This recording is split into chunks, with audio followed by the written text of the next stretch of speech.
So the Book of Boba Fett Chapter 4 is now on Disney+. I would love to hear each and every one of your thoughts below in the comments on how you thought about that episode in comparison to either Chapter 3 or 2 or even Chapter 1 at that. This is Mike ZEROH. Make sure to subscribe if you're new to the channel for future Star Wars updates. Also, by the way, guys, I am on Twitter at MikeZero1 if you guys want to go ahead and give me a follow on there. I do post a couple of entertaining things from time to time and really make sure to interact with you guys further. So what's even all the more exciting now is that we are getting closer and closer to the marketing run of the Obi-Wan Kenobi TV series, which is all going to begin in mid to late March. That's really going to ramp up the hype for that series before it debuts sometime in May. Now, there's a lot of talk right now that both the Bad Batch Season 2 and the Kenobi TV series are eventually going to overlap, because the Bad Batch Season 2 is indeed officially coming out in spring of this year. So that's going to be right around when the Kenobi series begins to debut on Disney+, and how that's going to roll into the summer. Now, with that being said, alright, what's really intriguing has everything to do with, of course, John, George, and Dave and what they're putting together for the new universe.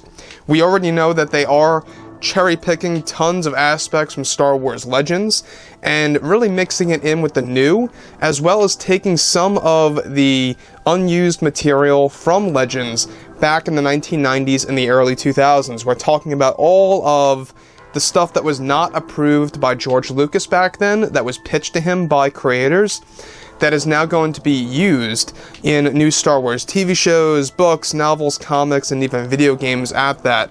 That's really going to give the fans a fresh new start.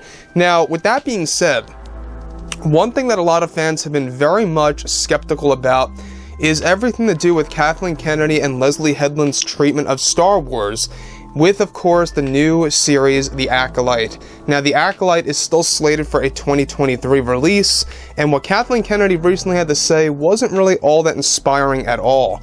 So, with both Disney and Lucasfilm now beginning to film the Ahsoka Tano series by Jon Favreau and Dave Filoni, Disney CEO Bob Chapek is getting ready to announce a host of new Star Wars TV shows for Disney Plus at Celebration this year. Now, it's described, however, that in a recent interview with Kathleen Kennedy, she went on to talk about what is missing in the Star Wars franchise. She went on to state that, you know, when I look at Star Wars, there are so many things that need to be done that have such a great opportunity here. Myself and Leslie are doing great things with The Acolyte by introducing real things that are happening around the world today and how we can implement that into a Star Wars story. We don't have anything against George, but we seriously believe it's time to do away with his philosophy of Star Wars and what it really stands for and what it really is to him, and start completely over with this project. So let me just stop right here for 1 second. Now, with Kathleen Kennedy mentioning that she's going to be throwing in real-world problems and conflicts that are happening around the world today into the Acolyte TV series, that's a red flag, number one. Another red flag here is the fact that she is pushing to destroy George Lucas's philosophy of Star Wars and the philosophy of the franchise and what it really is right now. That's all going to go away with the Acolyte TV series, and it's another prime example that Kathleen Kennedy just does not care about what George Lucas wants for Star Wars and what he actually created back in 1977, and the fact that this is the man that really started it all. You know, Kathleen Kennedy does not seem to want to really care or acknowledge that. Moving on. So she goes on to say that I have been watching over Leslie and her work on The Acolyte for some time now, and I have to say it's going to be quite exciting of course, putting in all these real-world conflicts that are happening right now into the story, and we are creating the building blocks to retelling the story of the Jedi from our perspective that will be totally different than George's treatment. So again, this is another thing that is quite worrisome, the fact that Kathleen Kennedy is going to be changing the treatment of the Jedi and how that's going to be completely different in comparison to George's treatment of the Jedi. Now, we already know that with the Acolyte series, there's going to be a lot of bold, direct changes to the Skywalker saga. There's going to be a lot of retcons being thrown into the Acolyte series. It's going to have a big impact on the prequels. We'll get into that in just a second. Kathleen Kennedy actually goes over this. Now, the thing about the Acolyte series is that it's not just about the High Republic's end. It's also about a lot of these dark side oriented characters, as well as the Jedi, and even Master Yoda, that's going to be thrown into the mix in a very complicated way. We talked about this before, of how Kathleen Kennedy is pushing for Yoda to actually exile himself and abandon the Jedi Order for many decades before he comes back in episode 1. That's the overall plan and structure for the story right now. So, with that being said, alright, she goes on to say, "It's going to be exciting to me and Leslie, and we'll create a new era of fans for sure with this show. We want it to be cinematic, to be magical, to the newcomers and to existing fans. We also are going to be creating a brand new meaning to the prequel trilogy movies that George created years ago in order to attach the Acolyte to the prequel lore and change the very meaning of that time. This is, of course, something that I will admit that George Lucas had a difficult time accepting, because Star Wars is his creation, but this is about taking the next step. We want to explore the Acolyte series as a new start, a new beginning. For example, what would it be like to explore another galaxy? To explore something other than the Force? We wanted to shift away from all of the familiar stuff and everything that is expected in Star Wars, and give the fans not only lore that they have never seen, but completely changing the meaning of Star Wars and what it stands for as a franchise."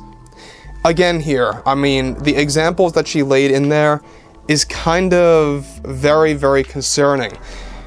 Now, her examples are like, you know, going away or shifting away from the Force, shifting away from the known galaxy, stuff like that. She wants to take that big of a jump with the Acolyte TV series, and that's exactly what they are doing. They're taking big jumps like that, where they're taking away all of the familiar and throwing in just primarily the new. And when I mean that they're throwing away the familiar, they're taking away the bare bones of Star Wars from what it seems. Kathleen Kennedy really wants to dial things down drastically on everything to do with the galaxy at heart, the Force, the Jedi, the powers of the Jedi Order. I mean, all these different things are going to be greatly diminished in the Acolyte series, and we already know that because Leslie Headland talked about this as well a couple of weeks ago.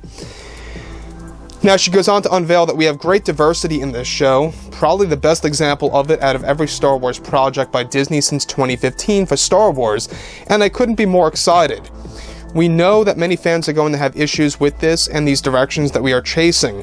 To that, all I can say is that those fans need to and must adapt to let go of everything familiar.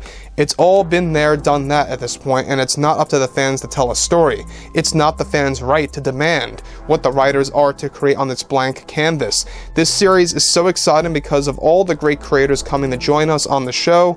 We are so thrilled to show footage of this installment by later this year. It will impress everybody. So that's what she had to say about the Acolyte series and abandoning George Lucas's philosophy of what Star Wars really is and what it stands for. Again, it is concerning over the fact that the Acolyte series is going to extreme measures to really shift away from all of the familiar aspects of Star Wars. Taking away that familiarity is a very dangerous thing to do when it comes to the treatment of the new universe. Expect a lot of backlash similar to The Last Jedi, Kathleen Kennedy. I mean, this is a thing that you just cannot mess with. It's something that you cannot tamper with at all. You know, I think that there's certain layers of Star Wars that you have to keep in there that you really can't modify. So overall, guys, you know, drop a comment below.